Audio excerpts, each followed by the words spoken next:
کسی مائی کے لال کو جرأت نہیں کہ ہاتھ لگائے جب تک ہم زندہ ہیں کسی مسجد کے ایک اینٹ کو گرنے نہیں دیں گے.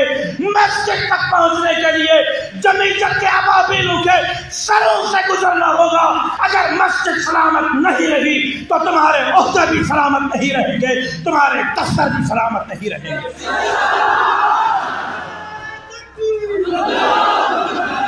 تم ہوتے کون ہو میری مسجد کی طرف میری آنکھ سے دیکھنے والے؟ چیف جسٹس صاحب, مسجد لاوارث نہیں. اگر تمہارے اندر جرأت ہے, اگر تم نے مائی کا دودھ پیا ہے, آؤ مسجد کو گرا کے دکھاؤ, دیکھتے ہیں تم کیسے مسجد گراتے ہو. ہم مسجد کی چوکیداری کریں گے. چیف جسٹس صاحب, مسجد کے لیے بعد میں آئیں, پہلے شاہراہ فیصل پر ہمارے افواج پاکستان کی زمینوں پر بنے ہوئے پیٹرول پمپ گرانے کا حکم دیں. الحمدللہ رب العالمین والصلاة والسلام علی سید الانبیاء والمرسلین وعلی آلہ واصحابہ اجمعین الی یوم الدین. الحمدللہ آج 2 جنوری 2022 کو ہمارا یہ پبلک سیشن نمبر 24 ہونے جا رہا ہے. آپ کی پرچیاں سوالات والی میرے تک پہنچ چکی ہیں. ان سوالات کے جوابات دینے سے پہلے آج کل ایک کرنٹ ایشو ہے, میں اس کے اوپر تھوڑی گفتگو کر لوں. وہ سپریم کورٹ کا جو حالیہ فیصلہ آیا ہے کراچی کی ایک مسجد کے حوالے سے کہ وہ پبلک پارک میں بنائی گئی بغیر اجازت کے, یعنی سپریم کورٹ کی جو ڈیسیژن ہے اس کے مطابق, تو اس کو گرانے کی طرف وہ جا رہے ہیں. بہرحال ابھی اتنا آسان نہیں ہے, کافی مشکل کام ہے کہ اس کو یہ ایگزیکیوٹ کر سکیں. قرآن و سنت کی روشنی میں اس سچویشن میں ایک عام مسلمان کا کیا نظریہ ہونا چاہیے, میں اس کے اوپر 2-4 باتیں جو امپورٹنٹ ہیں وہ عرض کر دوں, کیونکہ اسلام کی جو ٹرو پکچر ہے وہ اللہ کے فضل سے اسی پلیٹ فارم سے پیش ہو رہی ہے.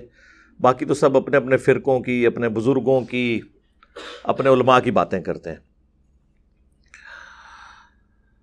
یہ جو مسجد ہے اس کا تعلق دیوبند فرقے سے ہے, اس لیے آپ دیکھ رہے ہوں گے کہ صرف علماء دیوبند کے بڑے جارحانہ قسم کے بیانات آ رہے ہیں, دھمکی امیز. کسی مائی کے لال کو جرأت نہیں کہ ہاتھ لگائے جب تک ہم زندہ ہیں کسی مسجد کے ایک اینٹ کو گرنے نہیں دیں گے.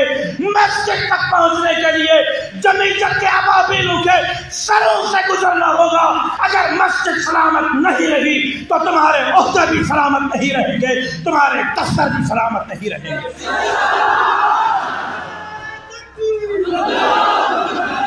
تم ہوتے کون ہو میری مسجد کی طرف میری آنکھ سے دیکھنے والے؟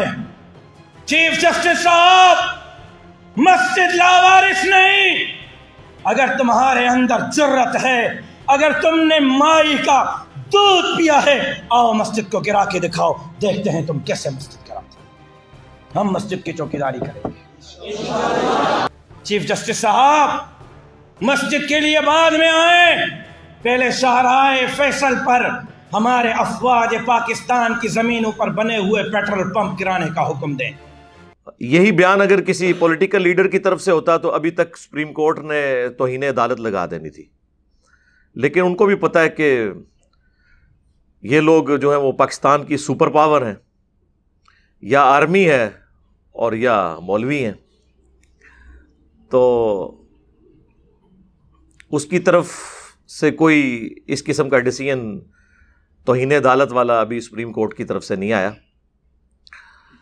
اور دوسری بات آپ یہ دیکھیں کہ یہ مسجد کا مسئلہ جو آج فرقہ دیوبندیہ اسے مسلمانوں کا مسئلہ قرار دے رہا ہے, میں ان سے یہ پوچھوں گا کہ اگر یہی سب کچھ شیعہ کی مسجد کے ساتھ ہوا ہوتا, یا مسجد کے ساتھ انہوں نے اکثر ملحقہ امام بارگاہیں بھی بنائی ہوتی ہیں, مسجد وہ بھی مسجد کو مسجد ہی کہتے ہیں, امام بارگاہ الگ سے ان کی ایکٹیویٹیز کرنے کی جگہ ہے, جس طرح اہل سنت کے ہاں مدارس ہوتے ہیں نا, تو اس لیے آپ دیکھیں گے لکھا ہوتا ہے مسجد و امام بارگاہ. تو کہتے وہ بھی مسجد ہی ہیں اسے. اس کے ساتھ اس قسم کی ایکٹیویٹی ہوتی تو کیا ان فرقہ والے علماء کا کوئی بیان سامنے آتا؟ ایون اہل سنت میں بھی آپ دیکھ لیں، ان سے بھی بڑا فرقہ پاکستان میں تعداد کے اعتبار سے بریلوی، ان کے کسی نمائندہ عالم نے اس حوالے سے کوئی بیان نہیں دیا. اہل حدیث تو ویسے ہی تھوڑے ہیں، ان کی تو سنوائی نہیں ہے، ان کی طرف سے بھی ابھی ایز سچ میرے علم میں کوئی بیان نہیں ہے. اہل تشیع نے بھی کوئی بیان نہیں دیا. تو یہ بار بار کہنا ہے کہ مسلمانوں کی مسجد، اس کی بجائے آپ کہیں فرقہ دیوبند کی مسجد. یہ ریالٹی ہے، اس کو ایکسیپٹ کریں. مسلمان، یا پھر آپ اپنے آپ کو صرف مسلمان سمجھتے ہیں اس لیے مسلمان کا لفظ بول رہے ہیں، ورنہ آپ لوگوں کو اس حوالے سے تو کوئی ہمدردی نہیں ہوتی اسلام کی. ان کا حال تو یہ ہے علماء کا، فرقہ باز اور سارے مکاتب فکر کے. اسلام آباد میں آپ چلے جائیں، چونکہ میرا دوسرا شہر اسلام آباد بھی ہے، وہاں پر آپ کو ہر دوسری مسجد میں جھگڑا ملے گا. دیوبند اور بریلویوں کے درمیان سر پھٹتے ہیں، گولیاں چلتی ہیں مسجد کے قبضے کے لیے. میں اس وقت 3rd ایئر کا اسٹوڈنٹ تھا انجینئرنگ یونیورسٹی میں، 1999 کی بات ہے. آج 2 جنوری 2022 ہے. تو اس وقت G11 مرکز میں ایک مرکزی مسجد کا جھگڑا چلا. اسلام آباد کا ہر سیکٹر 2 کلومیٹر بائی 2 کلومیٹر کا ہوتا ہے، اور اس کا پھر ایک بڑا مرکز ہوتا ہے جس میں مرکزی مسجد ہوتی ہے. پھر سب سیکٹرز کے اندر بھی چھوٹی مساجد ہوتی ہیں. کچھ جو ہیں وہ قانوناً بنائی جاتی ہیں اور کچھ غیر قانونی ہوتی ہیں. تو وہ جو بڑی مسجد تھی نا، جو مرکز کے سینٹر میں تھی، G11 مرکز میں، دیوبند اور بریلویوں کے درمیان اتنا جھگڑا ہوا کہ سر تک پھٹے. بالآخر دعوت اسلامی والے، یہ سبز پگڑی والی جماعت جو اب مختلف کلر کی پگڑیاں باندھ رہی ہے، یہ کامیاب ہو گئے، اور اس وقت وہ مدنی مرکز ہے اسلام آباد کا. ہر شہر میں ان کا ایک مدنی مرکز ہوتا ہے نا، تو اسلام آباد کا جو مدنی مرکز ہے وہ G11 مرکز کے اندر ہے، اور بالکل اس کے قریب اسلام آباد ہائی کورٹ ہے G10 کے اندر. کوئی زیادہ دور کی بات نہیں ہے. تو مجھے یاد ہے، چونکہ ہم اس وقت دعوت اسلامی میں تھے، تو ہم نے یعنی ان بھائیوں کو دیکھا جنہوں نے سر باندھے ہوئے تھے، جو پھٹ گئے اس لڑائی کے دوران. کیونکہ اسلام آباد میں جو مساجد ہیں، یہ آپ سمجھ لیں فیکٹری ہیں. ابھی سیکٹر جسٹ لانچ ہوتا ہے نا، اور دور دراز تک کوئی مکان نہیں بنا ہوتا، نہ کوئی سڑک بنی ہوتی ہے. تو آپ کو نظر آئے گا کہ زمینوں کے اندر کوئی اللہ کا درویش بندہ، انورٹڈ کاماس میں، ایک چھوٹا سا حمام لے کے، ایک چٹائی لے کے بیٹھا ہوگا. آپ بڑا ترس کھائیں گے کہ یار کیا اسلام کی خدمت ہو رہی ہے، بندے ہی کوئی نہیں، اور اس نے ایک چھوٹا سا کمرہ بنا کے، تو کچی سی وہ اس کی اینٹوں کا جوڑ کے، یا بعض اوقات لا کے وہ کنٹینر لا کے کھڑا کر دیتے ہیں، اس میں مسجد ڈکلیئر کر دیتے ہیں. کتنی اسلام کی خدمت ہو رہی ہے، لیکن آپ کو پتہ نہیں کہ وہ اتنی بڑی انویسٹمنٹ کر رہا ہے کہ یعنی اس ملک میں اس سے بڑی انویسٹمنٹ آپ سوچ بھی نہیں سکتے. اربوں کی وہ انویسٹمنٹ کرنے جا رہا ہے، اربوں کی. لیکن وہ سٹارٹ ہوگی شاید 10 سال بعد، 15 سال بعد، 8 سال بعد. اب یہ نہیں کنفرم کہ کب تک ہوگی، لیکن وہ بیٹھا رہتا ہے استقامت کے ساتھ. میں نے تو خود G13 میں دیکھا ہے، ایک مسجد ہے سیدنا حسین ابن علی رضی اللہ تعالی عنہما وعلیہم السلام، دیوبند کی مسجد ہے. تو وہ بندہ بھی، اس وقت میں وہاں کبھی راہ گزرتے نماز پڑھتا تھا جب کوئی نمازی اکا دکا ہوتے تھے. آج آپ جائیں تو ملٹی سٹوری بلڈنگ بنی ہوئی ہے، لاکھوں کروڑوں کی انکم ہو رہی ہے وہاں سے. ظاہر چندہ بک کھل جاتی ہے، لا کے بچے جو ہیں وہ KP سے لا کے، غریب گھرانوں کے بچے وہاں پہ وہ رکھ لیتے ہیں سامنے رکھنے کے لیے، گاڑیوں میں پھر رہے ہوتے ہیں. اس وقت آپ جاتے ہیں تو آپ کو ترس آتا ہے کہ بیچارہ کیا کر رہا ہے یہ ادھر، لیکن آپ کو پتہ ہی نہیں کتنا سمجھدار ہے. ہمارا کوئی پولیٹیشین، کوئی جرنیل، کوئی جج اتنا سمجھدار نہیں ہوتا جتنے یہ علماء ہوتے ہیں. وہ پوری انویسٹمنٹ کرتے ہیں، وہ اندر سے نکلوا لیتے ہیں نا کہ کہاں مسجد بنے گی پہلے ہی. ابھی وہ سیکٹر لانچ بھی نہیں ہوا، یا لانچ ہوا ہے اور ابھی مکان نہیں بننے شروع، جا کے بیٹھ جاتے ہیں.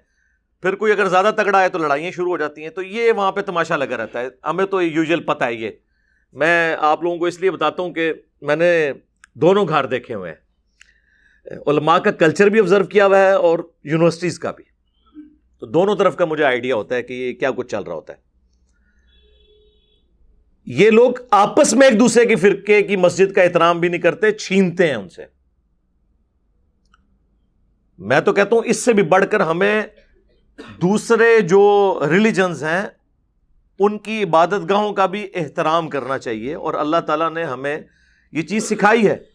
سورۃ الحج میں اللہ تعالیٰ نے کیٹاگوریکلی مینشن کیا ہے کہ اگر اللہ تعالیٰ بعض کو بعض سے ٹکرواتا نہ، یعنی لڑائی کے ذریعے یا جنگوں کے ذریعے، تو خانقاہیں، گرجے، معبد اور مسجدیں، اللہ نے مسجدوں سے پہلے باقی جو ریلیجن ہے ان کی عبادت گاہوں کا ذکر کیا ہے، یہ سب کے سب ڈھا دیے جاتے۔ یعنی یہ جہاد اور قتال کی برکت ہے، یعنی وہ قتال نہیں جو زیادتی والا ہو، جو واقعی جینون ہو ظلم کے خاتمے کے لیے، کہ دنیا میں خانقاہیں آباد ہیں، گرجے آباد ہیں، معبد آباد ہیں، یعنی عبادت کرنے کی جگہ، اور مساجد جہاں پہ اللہ کا ذکر کثرت کے ساتھ کیا جاتا ہے۔ یہ سورۃ الحج کی آیت نمبر 40 آپ پڑھ کے دیکھ سکتے ہیں۔ تو کسی بھی ریلیجن کی عبادت گاہ ہو اس کا احترام ہے، اور پھر مسلمانوں کے لیے تو آپس میں ایک دوسرے کی مساجد کا احترام ہونا چاہیے۔ اب رہا یہ سپریم کورٹ کا فیصلہ، تو اس کے حوالے سے میں کہوں گا کہ سپریم کورٹ جو فیصلے کرتی ہے نا، ان فیصلوں میں اتنی کمزوریاں پائی جاتی ہیں کہ ان فیصلوں کا دفاع پبلکلی ممکن نہیں ہے۔ اس کی وجہ یہ ہے، کچھ عرصہ پہلے اسی سپریم کورٹ نے پاکستان لیول کے ایک، آپ سمجھ لیں، دہشت گرد قسم کے پراپرٹی ڈیلر، نام لیے بغیر، جو لوگوں کی زمینیں ہتھیاتا ہے، دوسری طرف دسترخوان بھی چلا رہا ہے، اللہ تعالیٰ کو تو اس طرح دھوکہ نہیں دیا جا سکتا، تو وہ اس سے انہوں نے 400 ارب روپیہ لے کر اس کی جو اللیگل جگہ تھی اسے لیگل کیا۔ سب کو پتا ہے، ہمارے پرائم منسٹر صاحب کو بھی پتا ہے، جن کی جماعت کا نام ہی تحریک انصاف ہے، لیکن انہوں نے بھی آنکھیں بند کر لی۔ اور پھر انگلینڈ جو کچھ اس کو جرمانہ پڑا اور اس کھاتے میں یہاں پہ، وہ آپ تو پوری ایک گیم ہے، میں اب اس کو ڈسکس نہیں کرنا چاہتا، وہ پوری عوام کو پتا ہے۔ اللہ کا شکر ہے ڈیجیٹل میڈیا نے بڑے بڑے نام نہاد شرفاء کو ننگا کر دیا عوام کے سامنے۔ تو وہاں پہ سپریم کورٹ کا یہ ایٹیچیوڈ ہے۔ حال ہی میں آپ کو پتا ہے یہ نسلہ ٹاور کراچی میں، یعنی لوگوں نے، بچاروں نے اپنی پوری زندگی کی کمائیاں جوڑ جوڑ کے وہاں پہ اپارٹمنٹ لیے، اس کو گرانے کا تو حکم دے دیا۔ بھئی اس چیز کی گارنٹی کون لے گا کہ جن لوگوں کے آپ نے یہ مکان ان سے چھین لیے ہیں ان کو پیسہ کون دلوائے گا؟ سپریم کورٹ کہہ رہی ہے کہ جی اب ہم وہ جگہ بیچ کے پیسے وہ جگہ بیچنے سے کیا جو اپارٹمنٹس کی قیمت ہے وہ ادا ہو سکتی ہے؟ وہ تو 100واں حصہ بھی نہیں بنے گا، اور گورنمنٹ تو خود IMF سے قرضے لے رہی ہے، ان کے پیسے کون دے گا ان کو؟ اور یہی سپریم کورٹ کچھ عرصہ پہلے اسلام آباد میں ایک بہت بڑی بلڈنگ جہاں پہ ججز کے اپارٹمنٹس تھے، جرنیلوں کے تھے، پولیٹیشنز کے تھے، اسے لیگلائز کر دیا انہوں نے۔ سب سے بڑھ کے ہمارے جو اس وقت سٹنگ پرائم منسٹر ہیں، ان کا 300 کنال کا گھر بنی گالا کے اندر، اسے لیگل کر دیا اور غریبوں کی جھونپڑیاں گرا دی۔ اس کے بعد اگر سپریم کورٹ یہ کہے کہ جی ہمارے فیصلوں کا احترام ہونا چاہیے، آپ کی حرکتیں ایسی ہیں کہ آپ کا احترام ہو۔ شرعی مسئلہ یہ ہے کہ قبضے کی جگہ پر مسجد نہیں بنائی جا سکتی، اور یہ کوئی بھی عالم دین آپ کو یہ نہیں کہے گا کہ آپ قبضے کی جگہ کے اوپر مسجد بنائیں، لیکن بن چکی ہے۔ تو اب جس طرح آپ بڑے بڑے ٹائکونز کو لیگلائز کر دیتے ہیں ان کی پراپرٹیز کو، تو ٹھیک ہے، اس مسجد کا بھی جو آپ سمجھتے ہیں معاوضہ بنتا ہے اس جگہ کا وہ لے کے لیگلائز کر دیں۔ اب یہ نہیں ہو سکتا کہ آپ 2 قوانین رکھنا شروع کر دیں، عام لوگوں کے لیے اور قانون ہو اور بڑوں کے لیے اور قانون ہو۔ باقی یہ میں بھی اس کو کنڈیم کرتا ہوں کہ قبضے کی جگہ پہ بالکل مسجد نہیں ہونی چاہیے، اسلام آباد میں اس وقت آلموسٹ 250 کے قریب مساجد ایسی ہیں جو اللیگل ہیں، لاہور میں 1000 کے قریب ہیں، کراچی میں 5000 کے قریب ہیں، یعنی یہ محتاط میں آپ کو فگرز بتا رہا ہوں، اس سے زیادہ ہی ہوں گی، تو نہیں ہونی چاہیے۔ البتہ رہ گیا مسئلہ نماز کا، تو نماز تو ہو جائے گی، لیکن ڈسکریج کرنا چاہیے ایسی مساجد میں نماز پڑھنے کو کہ جو اللہ تعالیٰ کی نافرمانی کرنے کے بعد بنائی گئی ہے۔ لیکن اگر کوئی وہاں پہ نماز پڑھتا ہے نا، نماز ہو جائے گی۔ نماز تو اگر کوئی گرجے میں بھی جا کے پڑھے اور سامنے کوئی بت نہ ہو تو وہاں پہ بھی ہو جائے گی۔ صحیح بخاری اور صحیح مسلم دونوں میں حدیث موجود ہے، اللہ کے محبوب صلی اللہ علیہ وآلہ وسلم فرماتے ہیں اللہ تعالیٰ نے مجھے 5 ایسی خصوصیات دی ہیں جو مجھ سے پہلے کسی پیغمبر کو نہیں دی۔ نمبر 1، پوری زمین میرے لیے سجدہ گاہ اللہ نے بنا دی ہے، میرا امتی جہاں چاہے نماز ادا کر سکتا ہے۔ اگلی امتوں میں صرف مسجد میں نماز ہو سکتی تھی، یہ سجدہ گاہ جو معبد بنے ہوئے ہوتے تھے۔ دوسرا، اللہ تعالیٰ نے مال غنیمت میرے لیے حلال کر دیا، اگلی امتوں کے لیے مال غنیمت حلال نہیں ہوتا تھا بلکہ اوپن میدان میں رکھتے تھے، اور قرآن میں بھی سورہ آل عمران میں اس کا ذکر اشارتاً موجود ہے۔ آسمان سے ایک بجلی آگ آتی تھی، اسے جلا دیتی تھی۔ نمبر 3، 1 مہینے کی مسافت سے اللہ تعالیٰ نے میرا رعب ڈال دیا ہے کافروں کے اوپر۔ نمبر 4، اگلے انبیاء کو اللہ تعالیٰ نے کسی خاص قبیلے یا قوم میں پیغمبر بنا کے بھیجا، اور مجھے اللہ تعالیٰ نے پوری انسانیت کے لیے پیغمبر بنا کے بھیجا۔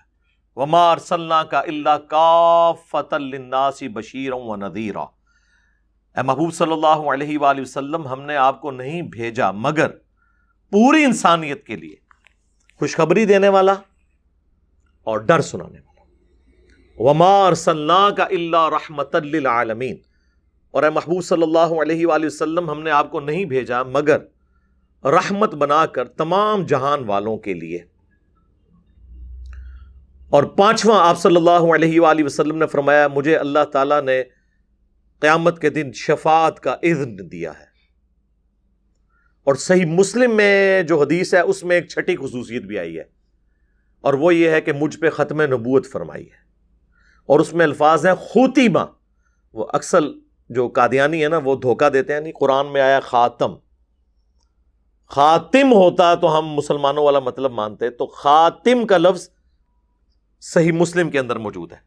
خاتم سے بھی ان کا مسئلہ حل نہیں ہوتا، اس میں میری کئی ایک ویڈیوز ہیں، ایک ویڈیو ضرور ریکمینڈ کیا کریں سب کو، قادیانیوں کو دعوت اصلاح، جس کو سن کر الحمدللہ کئی لوگوں نے اسلام قبول کیا اللہ کے فضل سے۔ تو یہ 5 خصوصیات یا 6 خصوصیات، ان میں سے پہلی یہ ہے کہ پوری زمین میرے لیے سجدہ گاہ بنا دی گئی، تو اس کے تحت نماز ہو جائے گی، نماز کا کوئی ایشو نہیں ہے، لیکن قبضے والی مسجد کو ڈسکریج کرنا چاہیے کہ وہاں پہ عام لوگ نہ جائیں تاکہ اس چیز کو پروموشن نہ ملے۔ جس طرح صحیح مسلم میں حدیث ہے، نبی صلی اللہ علیہ وآلہ وسلم کے سامنے خودکشی والے کا جنازہ لایا گیا، آپ نے کہا کہ میں نہیں پڑھتا، لیکن صحابہ کو آپ نے منع نہیں کیا، ظاہر ہے مسلمان تو تھا کلمہ گو۔ بخاری اور مسلم دونوں میں حدیث ہے کہ مقروض کا جب جنازہ لایا جاتا تو نبی صلی اللہ علیہ وآلہ وسلم پڑھنے سے انکار کرتے تھے، اور جب اللہ نے آپ کو وسعت دے دی تو پھر آپ قرآن کی آیت پڑھتے، النبی اولیٰ بالمؤمنین من انفسہم وازواجہ امہاتہم، نبی مومنین کی جانوں پر ان سے بڑھ کر حق رکھتے ہیں، اور نبی کی بیویاں امت کی مائیں ہیں۔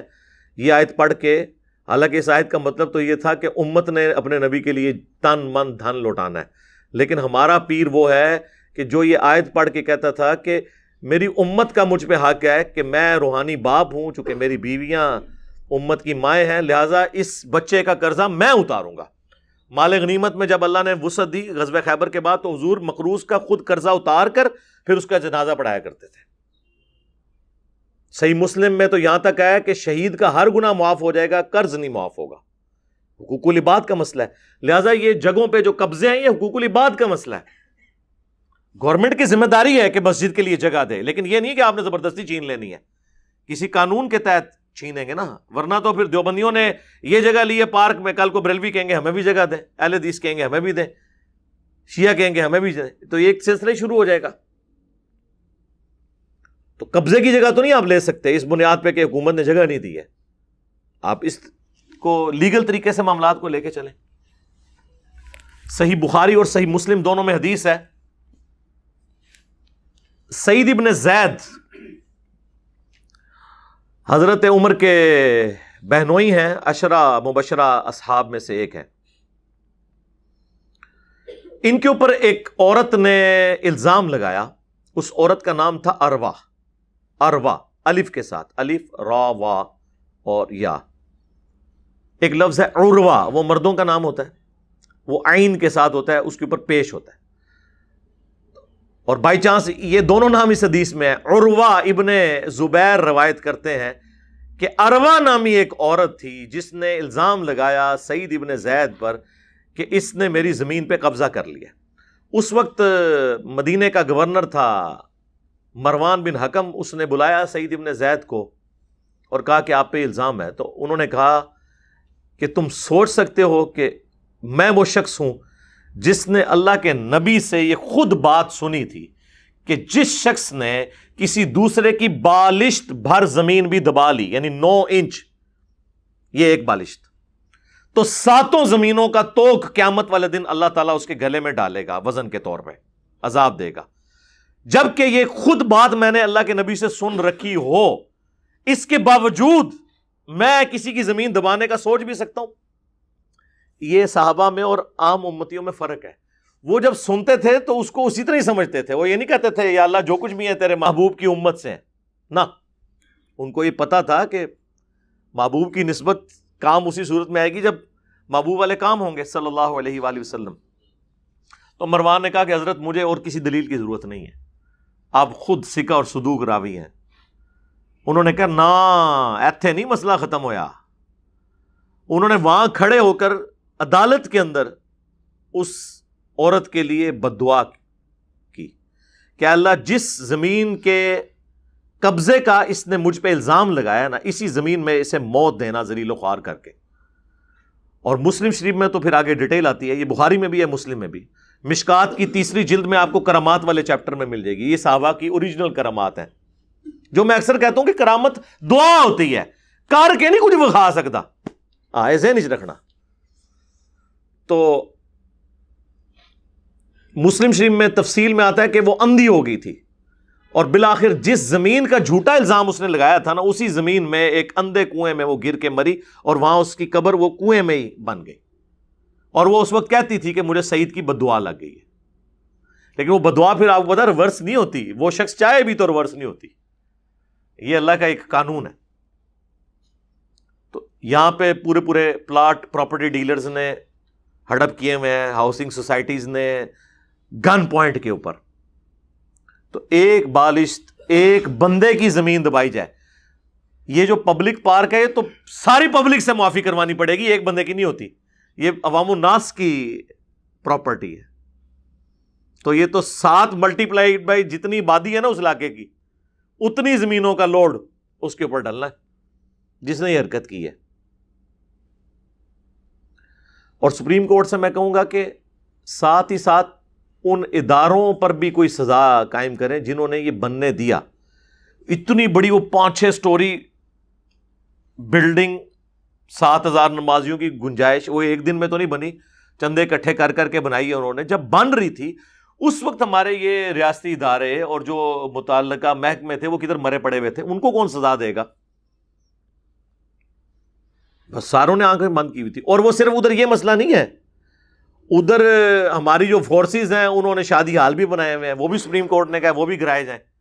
ساروں نے ہی اپنا اپنا حصہ ڈالا ہوا ہے. ظاہر ہے جی عوام جس طرح کی ہے, اب ہمارے ریاستی اداروں کے لوگ بھی تو اسی عوام کا حصہ ہے نا, وہ کوئی خلائی مخلوق تو نہیں ہے, ادھر سے ہی آئے ہوئے ہیں. تو ان میں بھی وہی خرابیاں پائی جاتی ہیں جو ان میں عوام الناس کے اندر ہے.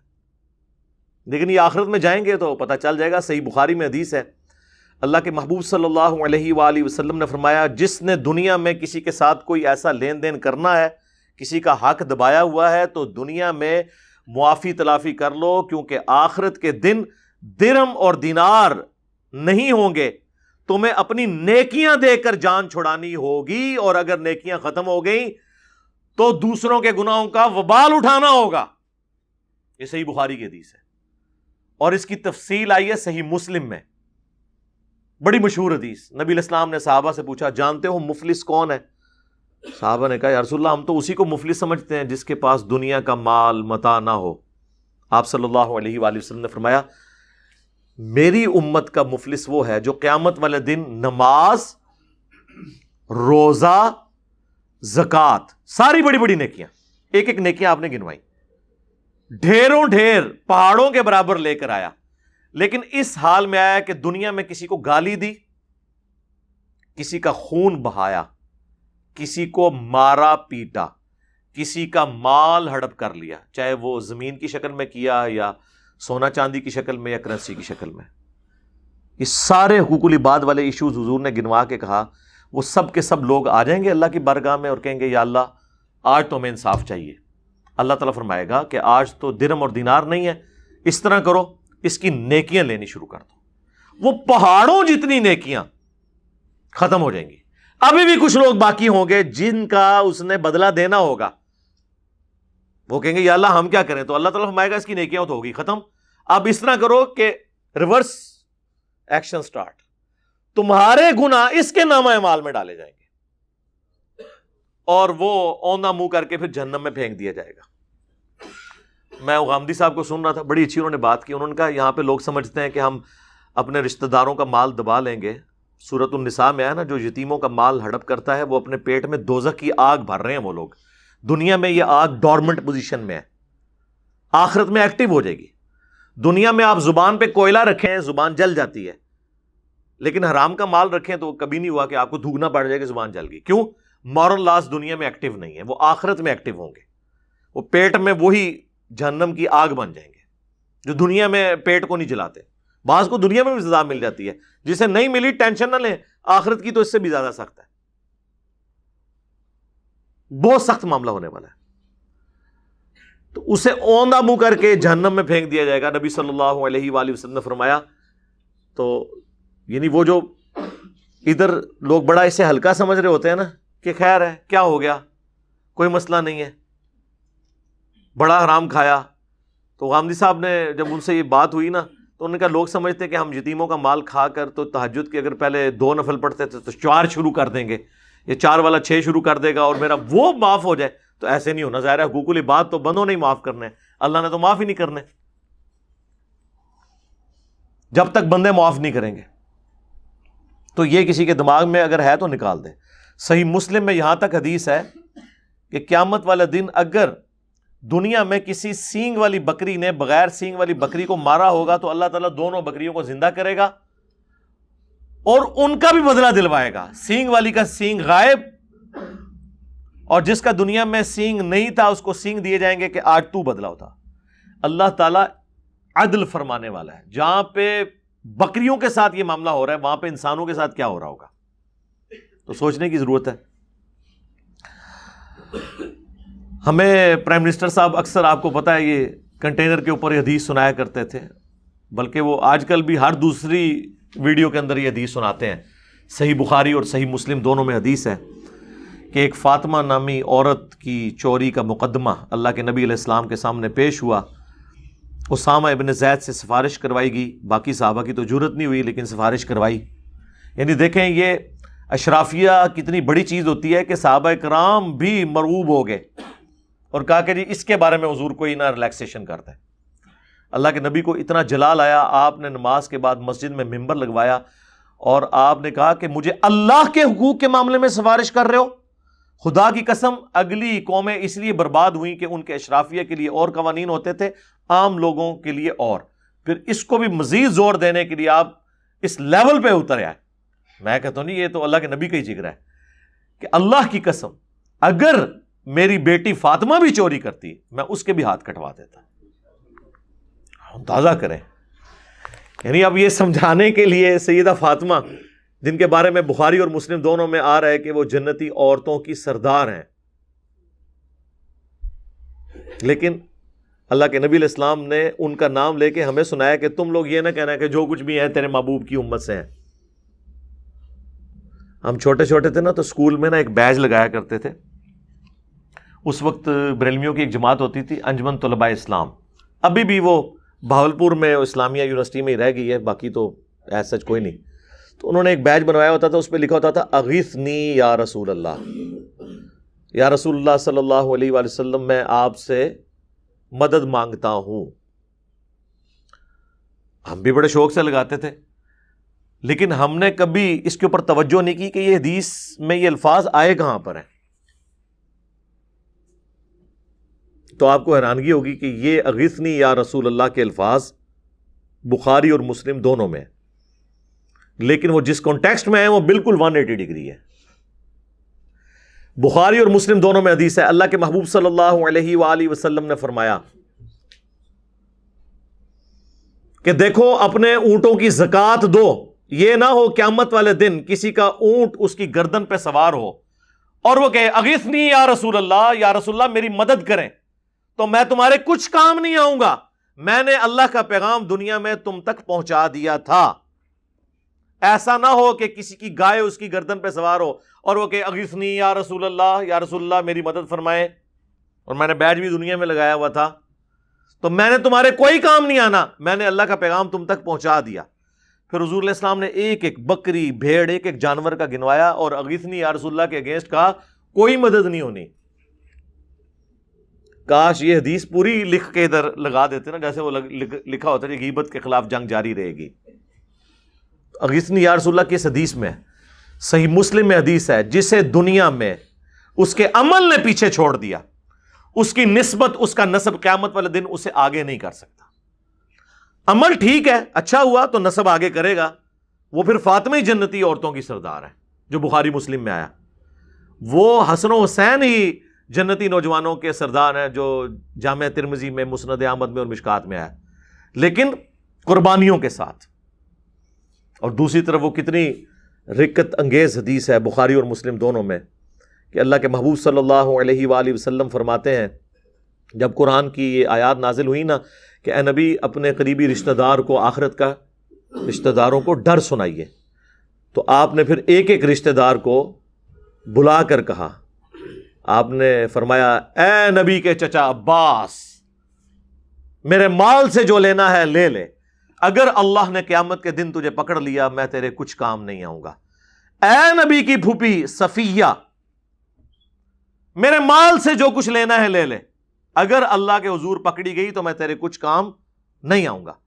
اے نبی کی بیٹی فاطمہ، میرے مال سے جو لینا ہے لے لے، لیکن آخرت میں اگر اللہ کے حضور پکڑی گئی تو میں تیرے کچھ کام نہیں آؤں گا. اندازہ کریں.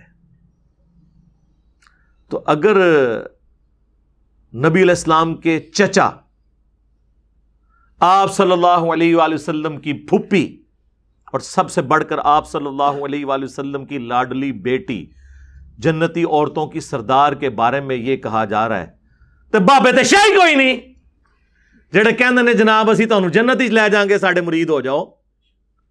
ہاں، جنہوں نے قرآن و سنت پڑھا نہیں انہوں نے آپ کو یہی لارے لپے لگا کے رکھنے ہیں نا. پھر اس لیے وہ صحیح کہتے ہیں قرآن حدیث ڈائریکٹ نہیں پڑھنا، گمراہ ہو جاؤ گے. جی اسی ہو گئے ہیں ہوں دسو کے کریے. کہتے ہیں جی بابوں کو تو ہم کیا ہی کچھ نہیں رہے میرے بھائی، بابے خود لے آ کے تسی ساڈے کے سٹ دیو کہ وڈو انہاں نو. ہاں یار، جب آپ پیغمبروں سے بڑھ کر، صحابہ سے، اہل بیت سے بڑھ کر انہیں درجہ دیں گے تو پھر ہم لوگوں کو بتائیں گے نا کہ بھائی بابے تے شاہی کوئی نہیں.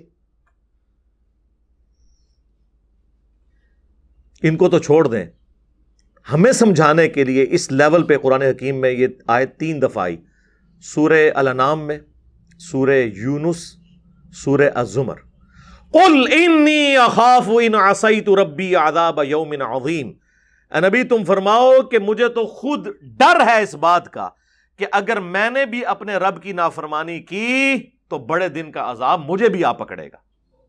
یہ ہمیں سمجھانے کے لیے تھا. اللہ کے محبوب صلی اللہ علیہ وآلہ وسلم کی شفاعت حق ہے، اس میں کوئی شک نہیں، لیکن وہ اللہ کے اذن کے ساتھ ہے. اور دوسرا اس کا پہلو یہ ہے کہ اللہ کے نبی نے شکایت بھی کرنی ہے. سورۃ الفرقان کی آیت نمبر 30، وقال الرسول یا رب ان قوم اتخذوا هذا القرآن مہجورا. اور نبی علیہ السلام قیامت کے دن شکایت کریں گے کہ اے اللہ میری قوم نے، میری امت نے قرآن کو پیٹھ کے پیچھے ڈال دیا تھا. اب جس کی شکایت نبی علیہ السلام کریں گے تو آپ صلی اللہ علیہ وآلہ وسلم کی شفاعت کا پھر وہ کیسے حقدار ہوگا جب شکایت والا معاملہ شروع ہو جائے گا؟ سپریم کورٹ سے میں کہوں گا اور پاکستان تحریک انصاف کے چیئرمین اور ہمارے پرائم منسٹر عمران خان صاحب سے، آپ لوگ ہمیں عدل و انصاف کی باتیں تو سناتے ہیں خوب گرج گرج کے، پریکٹیکلی عدل ہوتا ہوا نظر بھی آنا چاہیے. اور میں اپنی گفتگو کو کنکلوڈ کروں گا سیدنا علی بن ابی طالب کے اس قول پر رضی اللہ تعالیٰ عنہ علیہ السلام، جس سے تلقی بالقبول حاصل ہے، اجماع امت ہے، کہ کوئی بھی معاشرہ بغیر مذہب کے تو چل سکتا ہے لیکن بغیر انصاف کے نہیں چل سکتا. آج یورپ میں، امریکہ میں عوام الناس خوشحالی کی زندگی گزار رہی ہے کیونکہ وہاں پر اشرافیہ کے لیے اور عوام کے لیے ایک قانون ہے، لیکن ہمارے ملک کے اندر ایک قانون نہیں ہے. اگر قانون کی حکمرانی چاہتے ہیں تو ایک قانون کر دیں سب کے لیے، تو انشاءاللہ تعالی پھر اس معاشرے میں آپ عدل و انصاف کی برکات آپ کو نظر آنا شروع کر دیں. باقی اگر آپ اس طرح سنگل آؤٹ کریں گے کہ اشرافیہ کو آپ 400 ارب روپیہ لے کے چھوڑ دیں گے، اشرافیہ کے گھر، ان کی بلڈنگز، ان کے اپارٹمنٹس آپ لیگلائز کریں گے، مساجد کو آپ کہیں گے گرا دیں، تو پھر ہمارے جیسے منصف مزاج جو سپیکرز ہیں وہ بھی آپ کے ساتھ کھڑے نہیں ہوں گے. ظاہر ہے کہ انصاف تو نہیں ہو رہا نا. انصاف تو یہ ہے کہ سب کے لیے برابر ہو. تو اس مسجد کے لیے بھی ٹھیک ہے، اب جب آپ نے ایک پریسیڈنٹ سیٹ کیا ہے کہ آپ پیسے لے کر لیگل کر دیتے ہیں، بلکہ بڑوں کو تو بغیر پیسے لیے لیگل کر دیتے ہیں، تو کریں پھر آپ لیگل، بجائے کہ ملک کے اندر کوئی ہنگامہ کھڑا ہو. تو اس میں بیک فٹ پہ آنے پہ ہی عافیت ہے. صلو علی محمد و آل محمد، اللہم صلی علی محمد و علی آل محمد و اصحاب محمد اجمعین الی یوم الدین، آمین.